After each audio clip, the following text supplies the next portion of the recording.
Bil-kampanja Maltija Aċċana għax-xita tlesta proġett estensiv ta' restawr li involva r-riabilitazzjoni ambjentali ta' Wied Speranza fil-Mosta. Magħruf għal kappella storika li tmur lura għall-1760 u għal mixjiet f'ambjent naturali mill-isbaħ, ir-restawr li sar f'dan il-wied saħħaħ l-ambjent naturali tal-post. Ix-xogħlijiet inkludew it-tneħħija ta' pjanti invażivi, it-tindif tal-qiegħ tal-wied u t-tħawwil ta' 300 siġra u arbuxell indiġeni biex tissaħħaħ il-fawna lokali.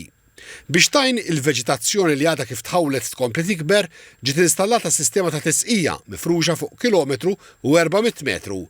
Il-proġett indirizza wkoll il-ħitan tas-sejjieħ li huma parti mill-wirt rurali.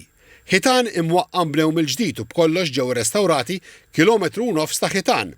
Saru wkoll barrikati biex iwaqfu l-attività ta' off-roading u bekk jiġi protett il-wied u ntużaw materjali naturali li huma biodegradabbli biex ma ssirx ħsara lill-ħamrija. Fl-inaugurazzjoni tal-proġett, il-Ministru għall-Ambjent Mirjam Dalli qalet li x-xogħol li sar reġa' ta' ħajja lil-wied waqt li nħolqu aktar spazji miftuħa għall-pubbliku.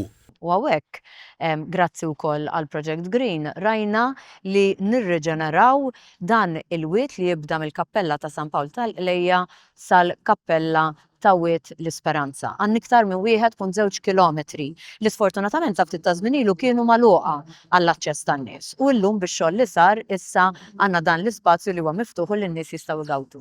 Ir-riabilitazzjoni ambjentali ta' Wied Speranza saret fondi Ewropej permezz tal-Fond Agrikolu Ewropew għall-Iżvilupp Rurali. Il-Ministru responsabbli mill-Fondi Ewropej Stefan Zrinzot Soppardi qal li proġetti bħal dak ta' Wied Speranza juru kif il-pajjiż jista' jagħmel użu effettiv u responsabbli ta' fondi Ewropej biex jitħarsu l-widien, tissaħħaħ il-biodiversità u jinħolqu spazji li n-nies jistgħu jgawdu b'mod sigur u rispettat.